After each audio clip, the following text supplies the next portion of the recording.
Concept दिया गया है करना पड़ेगा।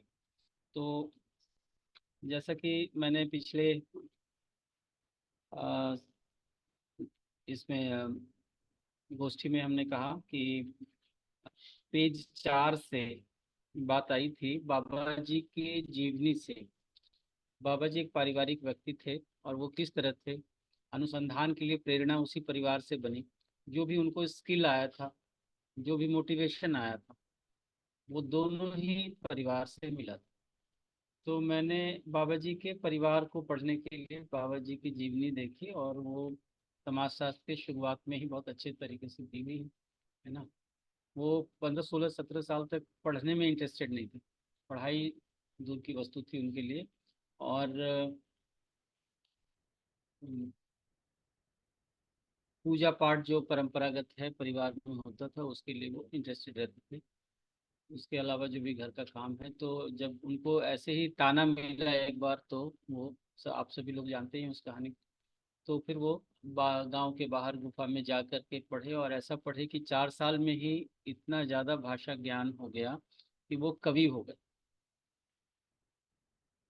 तो यहाँ हम देखते हैं कि एक तरफ वेद पाठी ब्राह्मण परिवार, जहाँ पर पूरे गांव उनके सामने 7 8 घर के लोग थे, उसमें उनको लेट करके उनको आदर देते थे। और जिनके यहाँ पढ़ाए हुए लोग जो है वो शंकराचार्य बना करते थे। ऐसे घर में 16 17 साल तक नहीं पढ़ने का क्या माहौल था, मतलब पढ़ाई के लिए कोई दबाव नहीं दिया गया। शिक्षा कोई इन बातों से अलग वस्तु है ऐसी कहीं स्वीकृति होगी। बच्चा है, माहौल है तो पढ़ लेगा। मुझे लगता है कि ये सब अनसेट चीजें हैं, अनुमान के लिए ही है ना। अभी जैसे हम लोग गोद में बच्चा आया नहीं, जैसे ही बोलना शुरू करता है हम उसे ABCD 1 2 या जो भी है कि वो पढ़ाना शुरू, कितना कंसर्न दिखाते हैं कि वो लर्न करे। वहाँ उस समय उनके पीछे कोई नहीं पड़ा। शायद ये कि इसकी जिज्ञासा होगी, खासकर माता जी जो कि खुद ही बहुत बड़ी विद्वान विदुषी थी। तो इस इंतजार में होंगे कि इनकी स्वाभाविक जिज्ञासा कब जगती है। और जिज्ञासा नहीं जगी तब भी कोई प्रयास नहीं। 16 17 साल है ना, उस समय तो और अर्ली शादी हो जाया करती थी, तथापि कोई प्रयास नहीं। और फिर जब ये ताना मिला तो 4 साल में आदमी क्या कुछ कर गुजरा। तो मुझे लगता है यहाँ से हमको पेरेंटिंग का एक टिप भी मिलता है कि हम बच्चे के पीछे पड़ने की बजाय हम उस क्षण का इंतजार करें जब उसका सेल्फ इंटरेस्ट बिल्ट हो। और इस चीज़ को मैंने अपने परिवार में भी महसूस किया है कि जिस चीज़ों के प्रति हम बहुत ज़्यादा इंटरेस्ट बच्चों में नहीं दिखा है, बच्चे स्वाभाविक रूप से चीज़ों को जानने के क्रम में उसको पकड़े, और उसको चाहे कोई सब्जेक्ट हो या कोई जानकारी हो परिवार से, तो वो खुद लेने में उनका अपना इंटरेस्ट होता है। उस चीज़ को पेरेंट पकड़े तो कोई जल्दीबाजी मतलब हस्तक्षेप से बच जाएगा। तो पेरेंटिंग के लिए ये चीज़ मुझे वहाँ से दिखी। उसके बाद देखते हैं कि अ, परिवार को कितना महत्व बाबा जी ने दिया। अभी अनुसंधान नहीं हुआ है, और वो परिवार के साथ ही अध्ययन के लिए या जो भी मार्गदर्शन मिला उसको लेकर के वो आगे गए और अमरकंटक पहुंच गए। जाने के लिए जब माता जी ने कहा कि मैं भी चलूंगी, तो कोई विरोध भी नहीं किया कि नहीं तुम चलोगी तो मेरा ये साधना नहीं होगा, ऐसा कोई नहीं था। तो एक महत्व उनके मन में परिवार का तो था, जबकि आज तक साधना में परिवार के साथ गया नहीं गया। और उस दिन 2 3 दिन पहले जब योगेश भैया सुना रहे थे कि किसी ने उनसे कहा कि परिवार के साथ आपको वांछित लक्ष्य नहीं मिलेगा, उपलब्धि नहीं मिलेगी, तो उन्होंने उनको किनारे आके कुछ बोला, और वो अ, दूसरे दिन मृत पाया गया। ऐसी घटना हुई। तो खैर वो घटना इस तरह से आ गई यार। बाकी जो उन्होंने परिवार मतलब ट्रेडिशन को अवॉइड करते हुए और अपनी बात को जहाँ पर वो है वहाँ सही मानते हुए उन्होंने परिवार के साथ ही साधना की और उसको जारी रखा, और जो उपलब्धि हम लोग देख रहे हैं जो स्वीकार कर पा रहे हैं, उससे लगता है कि उनका निर्णय, परिवार को लेकर उनका विजन कितना बढ़िया। तो उनके जीवनी से जो है ये बातें मैं निष्कर्षात्मक रूप में अपने लिए ले पाया, और वो भी समाजशास्त्र की पुस्तक से। तो जो कि पेज नंबर 4 पर है। इसके अलावा जहाँ जहाँ भी रेफरेंसेस आए तो तक, जो खास मुझे लगा, 116 पेज तक मैंने इसको जिक्र किया था। 116 पेज पे जो है, मैं एक बार फिर से उसको रेफर करना चाहता हूँ।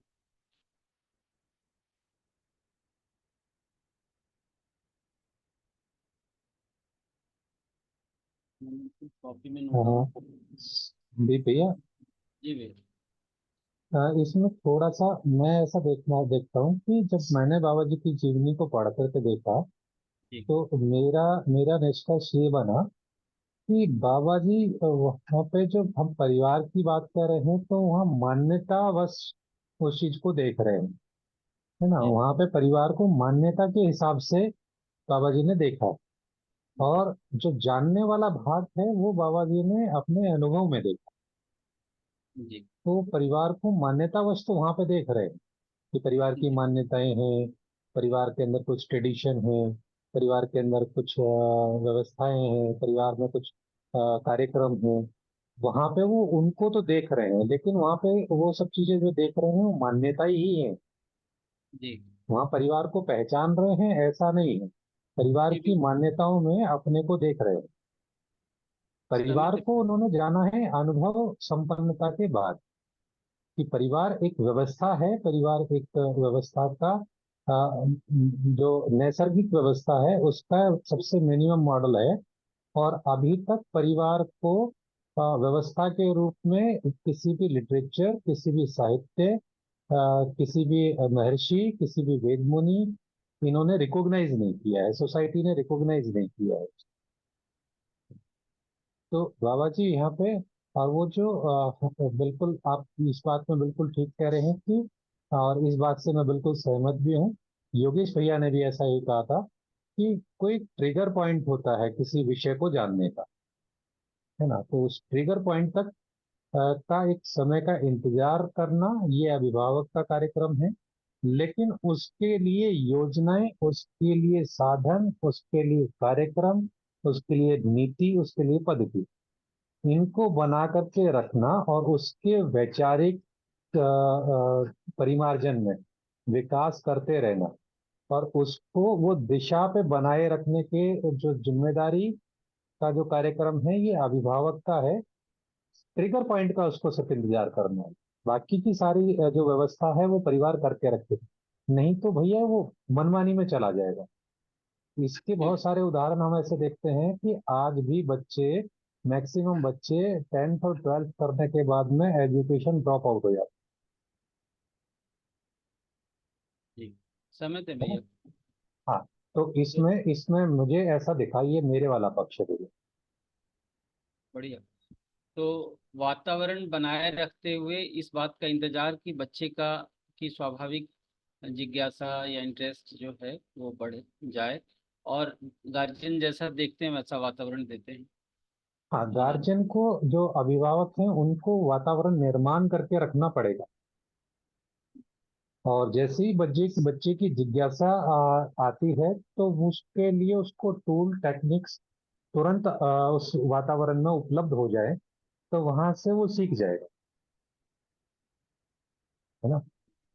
दूसरा है- दूसरा एक चीज और भी देखते हैं, जब उन्होंने घर छोड़कर साधना के लिए जो है निर्णय लिया, उनकी माता जी ने तनिक उनको रोका नहीं, जैसा कि उनकी स्वीकारोक्ति है, सत्यापन है ना। तो बच्चा यदि किसी अपने फील्ड को चुनने के लिए प्रवृत्त होता है तब भी उसका स्वागत, ऐसी जी।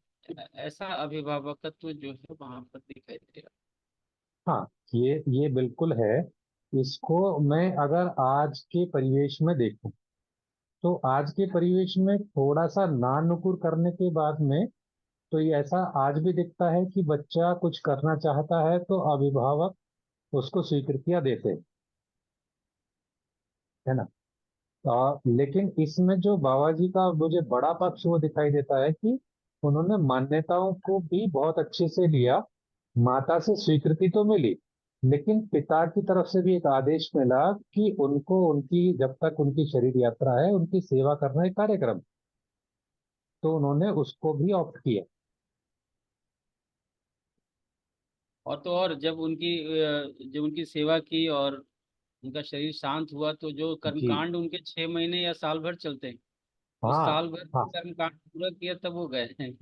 हाँ भैया, है ना। तो यहाँ पे दोनों चीजें दिखाई देती हैं, अभिभावक की स्वीकृति, अभिभावक का मान्यता पूर्वक आदेश, और उसका पालन, है ना। तो ये जो आज्ञा पालन वाला जो भाग है, ये बाबा जी से बहुत अच्छा देखने को मिलता है। कि देखिए, आज्ञा पालन का जो भाग है, ये मान्यताओं ने पूरा किया है ना। इसको भी बाबा जी यहाँ पे ऐसे देख रहे हैं कि जो मान्यताओं वाले भाग में जो काम किया है, इसी को मानव व्यवहार दर्शन की जो कृतज्ञता है, उसकी पहली स्टेटमेंट में बाबा जी लिखते हैं कि मैं उन सभी सुपथ पथ प्रदर्शकों की वंदना करता हूँ जिनसे यथार्थता के स्रोत आज भी जीवित है। तो बाबा जी पहली स्टेटमेंट अगर ये दे रहे हैं, तो इसका मतलब वो रिकॉग्नाइज तो कर रहे हैं कि परंपरा में उन चीजों पे बहुत सारा काम हुआ है। एक चीज और है भैया, उन्होंने जी। मान्यताओं बीच बीच में जो है वो उसके आड़े आए हैं। हाँ हाँ हाँ हाँ। ये जो मान्यताओं को आड़े आना, ये इसको भैया मैंने ऐसे देखा कि ये जो जिज्ञासा है जीवन में, जो जिज्ञासा है, तो जिज्ञासा को कोई चीज ट्रिगर कर जाना, है ना, वहां से जिज्ञासा इतनी पावरफुल हो जाना कि यही है, इसको जानना है। तो ये जो प्रवृत्ति है, ये प्रवृत्ति अनुसंधानकर्ताओं की है ना, जो लोग इन्वेंशंस करते हैं। आप देखेंगे साइंटिस्ट को भी अगर हम देखते हैं, तो वो एक विधा में कोई इन्वेंशन करता है और वो बस लगा है पूरा दिन रात, है ना। तो ये जो गहरी प्रवृत्ति है, ये इस क्वालिटी के लोग बहुत कम देखने को मिलते हैं। तो हम देखते हैं गिने चुने साइंटिस्ट दिखाई देते हैं, गिने चुने महर्षि दिखाई देते हैं। बाबा जी भी, मतलब ऐसा देखा गया कि बाबा जी जो जीवन है, जीवन रूप में बहुत श्रेष्ठ जीवन। तो श्रेष्ठ जीवन को अगर देखना है, तो श्रेष्ठ जीवन में यही देखना पड़ेगा कि देखिए एक आदमी का कमिटमेंट कितना जबरदस्त है।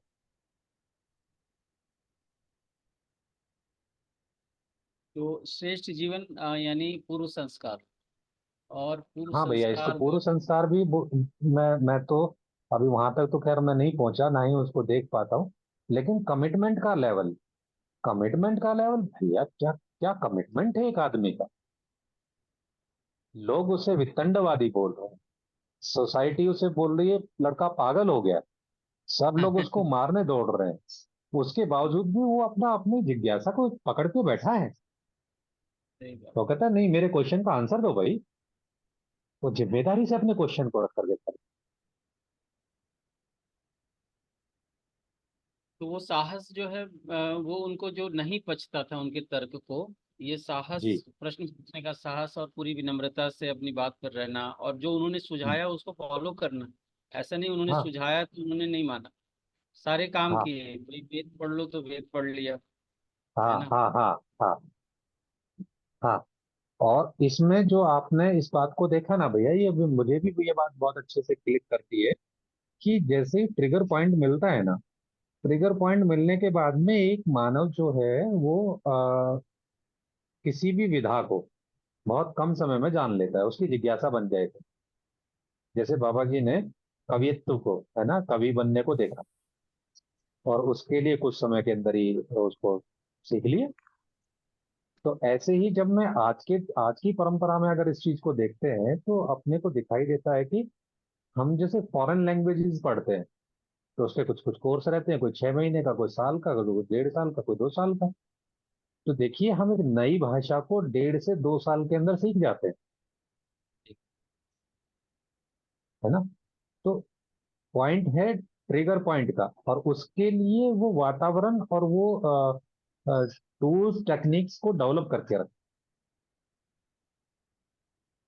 कुछ घटनाएं भी ऐसी हुई भैया बाबा जी के जीवन में, हाँ जैसे वो सभा में गए हैं और हम्म। अगल बगल दोनों गोली से मारे गए और ये अकेले बच गए, और कंधे पे उठा के दोनों को अपने अपने घर हाँ उनकी लाश हाँ को। हाँ हाँ हाँ हाँ हाँ हाँ। दूसरा नदी वो किनारे या तो गांव के बाहर जो उस वो बात आया, उसमें उनके जीजा जी को उठा करके हम्म, ऊपर ले आया, रख दिया सामने, नीचे मर गए। तो कुछ घटनाक्रम हाँ भी ऐसा पास आया कि वो चीजों को डिफरेंटली देखने के लिए बाध्य हुए। हाँ हाँ भैया, है ना। तो उसमें उन्होंने क्या देखा कि उन्होंने उनका क्वेश्चन ये बना कि सोसाइटी में जो हो रहा है ऐसा दिख नहीं रहा है ना। जैसे उनके दीर्घायु की कामना की थी, हजारों औरतों ने या गांव की बहुत सारी औरतों ने गीत गाए थे, मंगल कामनाएं की थी। पंडित ने भी वो ग्रह नक्षत्र देख करके बताया था कि ये बहुत खुशहाल परिवार रहेगा। लेकिन जीजा जी के साथ में ऐसा घट गया। तो या घटने से आप उनको लगा कि यार इतने लोग कैसे बेवकूफ हो सकते हैं, इन्होंने पहले से प्रिकास्ट कैसे किया, और प्रिकास्ट किया तो वो ठीक क्यों नहीं उतरा। तो ये जो क्वालिटी है ना भैया, ये क्वालिटी थिंकर वाली क्वालिटी है, एक अनुसंधानकर्ता वाली क्वालिटी है, जो मैं अपने में देखता हूँ तो मेरे अंदर नहीं दिखाई देती, है ना। एक अनुसंधानकर्ता के पास प्रश्नों का बनना, भैया मैं अपने में देखता हूँ तो हमारे पास तो उधारी के प्रश्न है सारे, है ना। तो एक एक अनुसंधानकर्ता की क्वालिटी कैसी होती है ये देखने को तो मिलता है भाई, है ना। बाबा जी को गहरे से पढ़ करके देखते हैं तो मेरे को तो ये पकड़ में आता है कि देखो, अनुसंधानकर्ता जो लोग जिज्ञासु, जिन जो लोग मतलब वो सामान्य की बात कह रहे हैं, हम लोग सामान्य की बात तो कर ही नहीं रहे। हमारी बात में भी अगर हम देखते हैं तो हमें आवेश दिखाई देता है। वो कहते हैं कि सामान्य हो जाओ, है ना। तो भैया मेरा कुछ कुछ ऐसा ध्यान गया है, हो सकता है कि मैं कहीं पे गलत हूँ, तो नहीं आप भी मुझे उसमें। नहीं भैया, आप ठीक कह रहे हैं। मेरा ध्यान थोड़ा सा रेफरेंसेस पे चल जा रहा है, हाँ। जो समाज शास्त्र में रखा हुआ है। हाँ भैया आप कीजिए ना। रेफरेंसेस को एक बार परिवार को जब आप अ, अनुभव पश्चात व्यवस्था के मौलिक इकाई के रूप में जब उन्होंने देखा है, और तब जो बात रखी है, उसको मैं एक बार पढ़ना चाहता था भैया, यदि आप सुनने के लिए तैयार हैं। जी भैया स्वागत है ना। तो ये मेरी किताब में पेज 133 में है कि अ, परिवार में वयस्क सभी सदस्य जीवन विद्या, अस्तित्व दर्शन और मानवतापूर्ण आचरण में परिपक्व रहते हैं, इसलिए परंपरा में सत्यबोध होना, सही और न्यायपूर्ण कार्य व्यवहार प्रमाणित होता है। यही गति का आधार है। आज जब मैं जीवन विद्या एक परिचय की किताब पढ़ रहा था और बाबा जी को लाइव मतलब वो रिकॉर्डेड वीडियो भी देख रहा था पैरेलली, तो उसमें उन्होंने कहा कि परंपरा जर्जर हो गई है। राजन महाराज जी ने उनसे प्रश्न पूछा कि हम लोग सभी परंपरा की इकाई हैं और सामान्य आदमी हैं, आप अनुभवी आदमी हैं, हम लोग कैसे इस चीज को समझ सकते हैं। तो इसके उत्तर में बाबा जी ने कहा कि परंपरा, दो शब्द कहा आपने, परंपरा और सामान्य आदमी। तो परंपरा के चार अ, उन्होंने कहा ये परंपरा जो है गाड़ी है, नौका है, रेलगाड़ी है, इसी पे चढ़ के हम यहाँ तक पहुँचे हैं। और उसमें चार चीजें हैं: शिक्षा गद्दी, राज्य गद्दी, धर्म गद्दी और व्यापार गद्दी। ये चार गद्दियां यानी हमारी भैया एक आज बार पृष्ठ संख्या बोलेंगे प्लीज। परिचय शिविर, परिचय का नहीं, जो आज जहाँ से आप पढ़ रहे हैं समाजशास्त्र को पढ़ रहे हैं ना। हाँ, समाजशास्त्र का 133 पेज भैया। 133। ओके। वन मैं 35 जी। 133 जो मौलिक अधिकार चैप्टर है ना, सिक्स पेज का सेकंड पेज, सिक्स चैप्टर का सेकंड पेज। तो यहाँ पर जो लिखा है कि परिवार में वयस्क सभी सदस्य जीवन विद्या, अस्तित्व दर्शन और मानवतापूर्ण आचरण में परिपक्व रहते हैं, इसलिए परंपरा में सत्यबोध होना, सही और न्यायपूर्ण कार्य व्यवहार प्रमाणित होता है। यही गति का आधार है। तो परंपरा तो है ही, अभी भी परंपरा है, भ्रम की परंपरा है। और इस परंपरा किसको बोलेंगे, तो बोले कि इस रेलगाड़ी का, इस नौका के चार जो है वो चार चीजें हैं इसमें, इसी से ये रेलगाड़ी तैयार है। वो है शिक्षा गद्दी, व्यापार गद्दी, धर्म गद्दी और राज्य गद्दी। और ये इसमें कुछ बचा नहीं है, ये सड़ गया है, ऐसा उन्होंने बताया। मतलब स्पष्ट आप वीडियो देखेंगे, क्लिप, लॉन्ग क्लिप 10 के शुरुआत में ही उनका ये प्रश्न का उत्तर है। जो जीवन विद्या एक परिचय राकेश गुप्ता भैया के अ, उसमें जाएंगे, और प्लेलिस्ट में जीवन विद्या एक परिचय लॉन्ग क्लिप्स, उसमें 10th क्लिप को आप जब देखेंगे तो पहला उत्तर उन्होंने वहां पर इसी बात को दिया है कि परंपराएं सड़ चुकी हैं, इसमें से कुछ नहीं आने वाला, आपको इसे देखना ही पड़े, इसको पूरी तरह बदलना पड़ेगा, दूसरे तरीके से देखना पड़ेगा। तो फिर उनका काउंटर क्वेश्चन आया राजन महाराजा की कि हम महाराज जी का कि हम लोग इसी परंपरा से आए हैं, तो फिर आप कहते हैं कि परंपरा सड़ चुकी है, फिर हम कैसे 51% सही हैं जो आप बताते हैं। तो उन्होंने कहा कि एक बारीक अंतर है परंपरा में और आदमी में। परंपरा में जिज्ञासा जैसी कोई बात नहीं दिखाई देती, तो अपने को सुधारने के लिए कोई प्रयास करे, चाहे शिक्षा गद्दी अपने को सुधारने का प्रयास करे या राष्ट्रपति शासन को छोड़ना प्रयास करे, ऐसा दिखाई नहीं देता। या फिर व्यापार गद्दी जो है लाभ को या लाभ की पद्धति को छोड़ करके विनिमय में आना शुरू करना चाहे, ऐसा दिखाई नहीं देता। तो ऐसी जिज्ञासा नहीं है, आदमी में जिज्ञासा है, आदमी में शुभ की आकांक्षा है, इसीलिए वो 51% सही है। और परंपरा चाहे जैसी भी उसे ले चलेगी, वो हमेशा इस बात का के लिए अतृप्त रहेगा कि उसका जीना और बेहतर तरीके से किसी तरीके से संभव है। इसीलिए मैं आदमी से बात करूंगा, परंपरा से मुझे लेना देना बिल्कुल नहीं।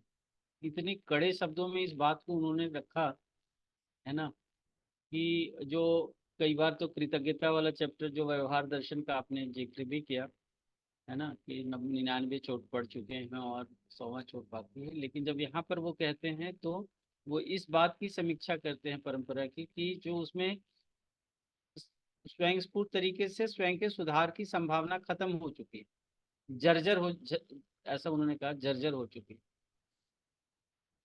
यहाँ पर जब हम परंपरा को देख रहे हैं इस पृष्ठ संख्या 133 पे, तो कह रहे हैं कि उस जिज्ञासा वश आदमी जब इन वाङ्मय को, जीवन विद्या को पढ़ेगा, और फिर ऐसे अभिभावक तैयार होंगे, तो ऐसा वातावरण घर में रहेगा जिससे कि परंपरा में जो वस्तु आनी चाहिए, जिससे वैकल्पिक तरीके से जीने में वो तृप्ति की बात होगी, उसकी संभावना, उसकी सुनिश्चितता हो जाएगी। अब तो संभावना नहीं है बाबा जी के सामने, तो इस बात की सुनिश्चितता है। तो इसलिए परंपरा में सत्यबोध होना, सही और न्यायपूर्ण कार्य व्यवहार प्रमाणित होता है, यही गति का आधार। और जो स्ट्रक्चर उन्होंने बताया, परिवार सभा, फिर परिवार समूह सभा, फिर ग्राम सभा, और इस तरह से विश्व परिवार सभा, तो व्यवस्था के रूप में ये सभा है। और इधर जो है वो परिवार है, परिवार, फिर परिवार समूह, फिर ग्राम, ग्राम समूह करके एक तरफ परिवार। तो अखंड समाज जो है इस पारिवारिकता के विकास के अंतर आया है, सबसे पहले आया है। और इधर जो देखेंगे तो व्यवस्था के रूप में भी सभा के रूप में विकसित हुआ है, जहाँ सभाएं और निर्णय की। तो यहाँ जो परिवार सभा सभ्यता के बारे में बात रखी गई थी, इसको पढ़ना समझ रहा है कि संबंध मूल्य मूल्यांकन विधियों से संपन्न अनुभव की सभ्यता की शिक्षा है। परिवार ही अपने परिपक्वता विधि से सभा के स्वरूप में प्रमाणित है। तो महत्वपूर्ण बात, परिवार ही अपनी परिपक्वता विधि से सभा के स्वरूप में प्रमाणित होता है। इस प्रकार सभा ही सभ्यता की अभिव्यक्ति, संप्रेषणा, प्रकाशन है। तो हम जो संस्कृति, सभ्यता, विधि, व्यवस्था की बात करते हैं, तो यहाँ पर स्पष्ट पंक्ति आई कि सभा ही सभ्यता की अभिव्यक्ति, संप्रेषणा, प्रकाशन स्रोत है। सभा स्वरूप क्रम में 10 पीढ़ियों में स्पष्ट है। मूलतः परिवार सभा ही अन्य स्तरीय सभाओं की रचना कार्य और प्रवृत्ति को प्रवर्तित करता है। इस वाक्य को प्रवर्तित करता है मतलब अगले क्रम से जोड़ता है। तो मूलतः परिवार सभा ही अन्य स्तरीय सभाओं की रचना कार्य और प्रवृत्तियों को प्रवर्तित करता है, प्रोपगेट करता है तरीके से। तो इस वाक्य को पकड़कर मुझे लगा कि ये पूरा संदर्भ पढ़ना है कि परिवार में समाधान, समृद्धि और परस्परता में विश्वास प्रतिष्ठा के रूप में अनुभव होना ही विशालता की आवश्यकता पूर्ण होती है। उसी क्रम में परिवार के अन्य कार्य सूत्र भी आशय के रूप में सूचित रहता ही है। धरती में अकेले व्यक्ति या परिवार नाम के स्वरूप की व्यवस्था है। ये भी एक महत्वपूर्ण संकेत है कि अकेला परिवार या अकेला व्यक्ति ऐसी कोई व्यवस्था नहीं है। अनेक व्यक्ति अनेक परिवार के रूप में मानव प्रकाशित है, इसलिए परस्पर परिवार में विश्वास का सूत्र फैलना एक आवश्यकता रहता ही है। इसी क्रम में परिवार समूह, ग्राम, मोहल्ला परिवार होना एक साधारण विधि है। इसमें परिवार का अतिशय विनिमय, आशित विनिमय, परिवार का आशित विनिमय, न्याय, स्वास्थ्य, संयम, शिक्षा, संस्कार अपेक्षा के रूप में रहता है। क्योंकि परिवार आवश्यकीय सभी सामान्य आकांक्षा एवं महत्वाकांक्षा संबंधी वस्तुओं को निर्मित नहीं करता। यानी एक सिंगल फैमिली जो है वो सारी चीजों को प्रोड्यूस नहीं कर सकती। आवश्यकता से अधिक एक दो वस्तुओं को अवश्य ही उत्पादित करता है। यानी कोई एक अनाज उपजा लेगा या दो चार चीजें उपजा लेगा एवं विनिमय पूर्वक अन्य वस्तुओं में बदले की आवश्यकता बनी रहती है। यही एक आवश्यकीय प्रक्रिया है। तो इसका मतलब अगली व्यवस्था से जुड़ने के लिए ये विनिमय जो है एक कड़ी है। और अभी क्या है, मोनेटाइजेशन हो गया चीजों का, तो वो कड़ी टूट गई। तो समाज से हम जुड़ ही नहीं पाए आवश्यकता के मद्देनजर। हमारे पास पैसा है जैसे भी आया हो, और फिर हम समाज से बेपरवाह होकर के पैसा ही सब कुछ है इस निर्णय पर पहुंच गए। जबकि विनिमय पद्धति में हमारे पास उत्पाद के आधार पर अगले परिवार से संबंध का स्कोप बना रहता है। तो बाबा जी ने जो कहा कि परंपरा में सड़ गई है, कुछ नहीं बचा है, इसका मतलब ये जो मॉनेटरी एक्सचेंज है, इससे जिस व्यवस्था को हम लोग पढ़ रहे हैं वो व्यवस्था नहीं आने वाली। एकदम वैकल्पिक बात को पहले तो दिमाग में जगह देनी होगी, फिर धीरे धीरे जीने के स्वरूप में आएगा। इस तरह की बात मुझे समझ में आई। तो आवश्यकता से अधिक एक दो वस्तुओं को अवश्य ही उत्पादित करता है एवं विनिमय पूर्वक अन्य वस्तुओं में बदलने की आवश्यकता बनी रहती है। यह एक आवश्यकीय प्रक्रिया है। इसे दूर दूर तक सूत्रित करना एक आवश्यकता है। मानव जागृति पूर्वक ही सामाजिक होना पाया जाता है, यह शिक्षा संस्कार पूर्वक ही होता है। इसका परीक्षण सर्व मानव के साथ होना सहज है। इस विधि से संबंधों को विशाल और विशालतम रूप देना आवश्यकता है। इसी विधि से ग्राम परिवार सभा से विश्व परिवार सभा तक संबंध रचना,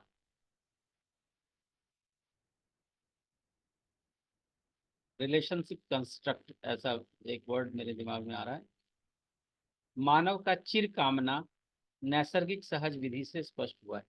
ये जो मानव तृप्ति पूर्वक जीना चाहता है और उसका प्रावधान एग्जिस्टेंस में बना हुआ है, उसका स्वरूप यही विनिमय पूर्वक ही होना है। पिछले कुछ वर्षों से पहले मैं बचपन में था, नानी घर जाता था, वहां पर विनिमय की कुछ प्रक्रिया मैंने देखी कि कोई मक्का लाया और फिर नमक ले गया, चावल ले गया, इस तरह से एक्सचेंज था। तो वो, लेकिन वहां भी कम ज्यादा का अंदर संशय बना ही रहता था। ये पूरी तरह समझदारी आधारित एक्सचेंज यदि होता तो ये कंटिन्यू होता, वो नहीं रह पाया। लेकिन उस दरमियान भी जो कुछ अच्छी बातें लोगों ने फील की एक्सचेंज में भी, वो काफी खूबसूरत थी और तभी वो जी पाए। मतलब पैसा नहीं है, आप केवल जो है साधन के या श्रम के विनिमय से आप जो है वो अपनी जिंदगी चला रहे हैं। तो ये गांव के स्तर पर आपने देखा ही होगा भैया, आप जो है गांव के उससे पृष्ठभूमि से हैं। मैंने तो देखा इस विधि से धरती के मानव न्याय जो अखंड समाज के अर्थ को ध्वनित करता है के साथ समाधान जो सार्वभौम व्यवस्था को ध्वनित करता है के साथ जागृति जो इन दोनों को संतुलित रूप में प्रमाणित है के साथ निरंतर जीने की कला को, अनुभव बल को, विचार शैली को सर्वथा परिपूर्ण रूप में जानना, मानना, पहचानना, निर्वाह करना संभव है।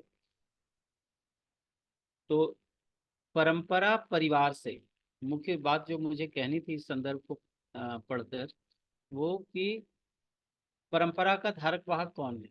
तो परिवार वो मौलिक इकाई है, पहली इकाई है, जहां इस वैकल्पिक दृष्टि का जर्मिनेशन है, उसका कैरिंग है, अगली संतति को उसकी एजुकेशन है, और फिर इसका प्रोपेगेशन है, प्रवर्तन जो शब्द बाबूजी ने इस्तेमाल। तो इसलिए कितना महत्वपूर्ण है इसको पढ़ना, यहीं पर व्यक्तित्व का भी विकास।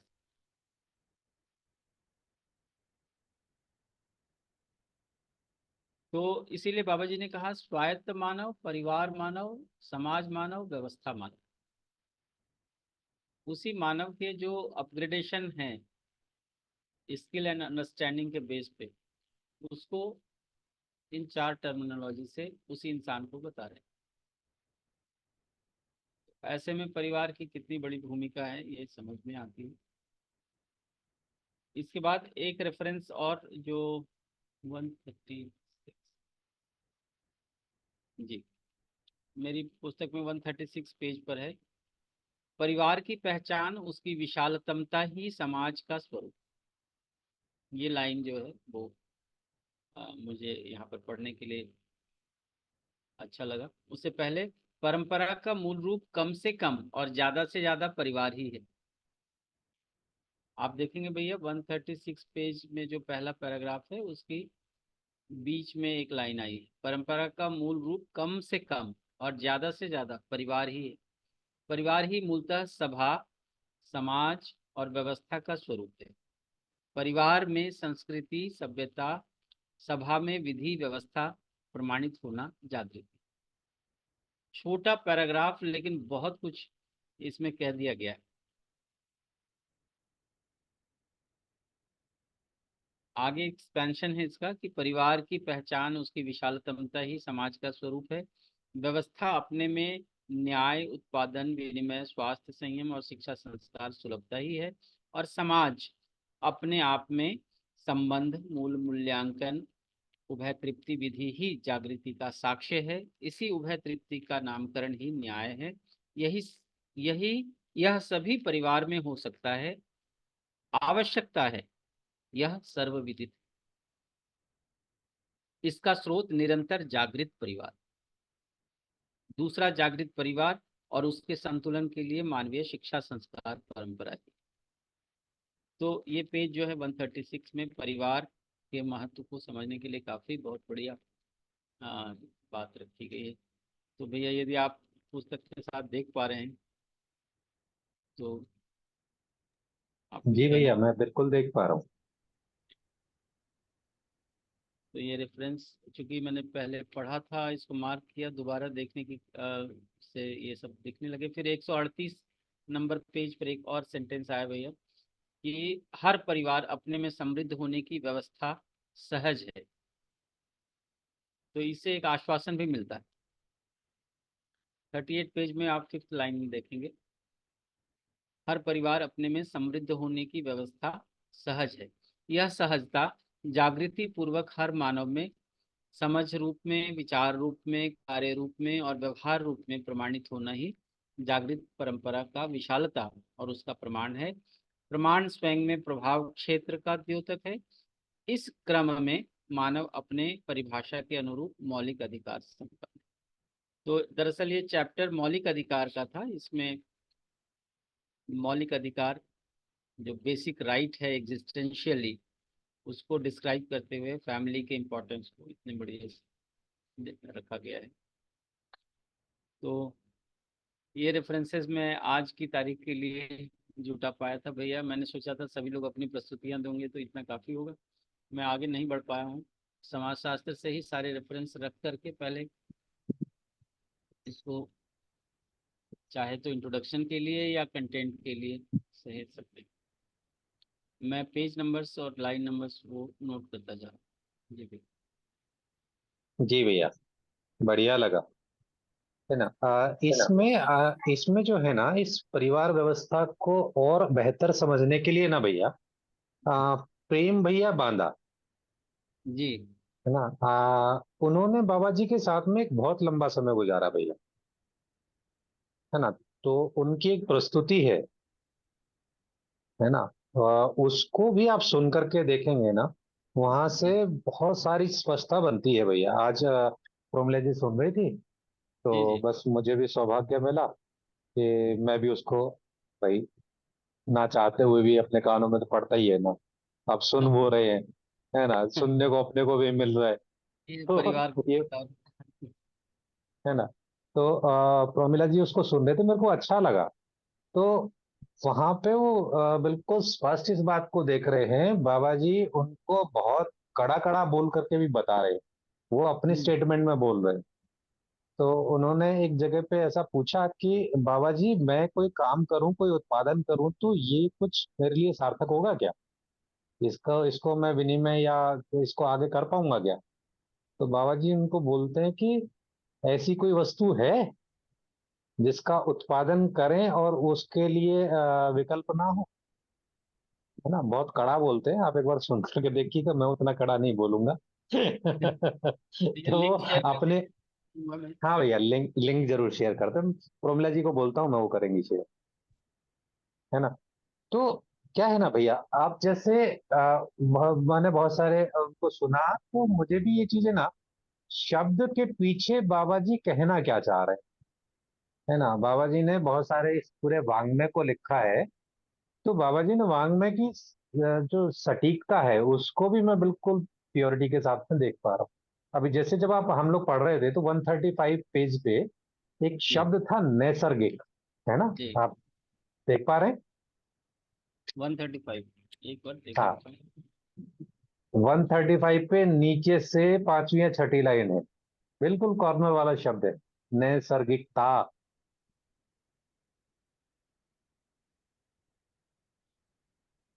मानव परिभाषा के रूप में उसमें। भैया यही आपकी जो किताब है, हाँ हाँ। समाजशास्त्र, समाज शास्त्र। समाजशास्त्र के 135 पे ही अभी आपने पढ़ा। सॉरी, 134 पे है भैया, 134 पे, सॉरी। मैं 35 पे ढूंढ रहा हूँ भैया, कैसे मिलेगी। हाँ, हाँ, 134 पे, सॉरी। वो मुझे पेज नंबर आपका बोला हुआ ध्यान रहा ना। है ना? है ना भैया, इस विधि से ग्राम परिवार सब।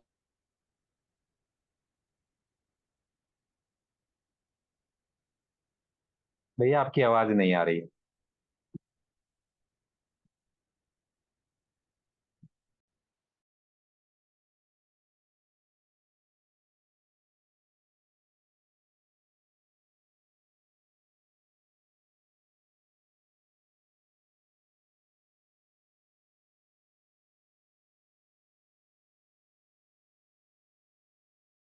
संदीप भैया, आपकी आवाज नहीं आ रही है।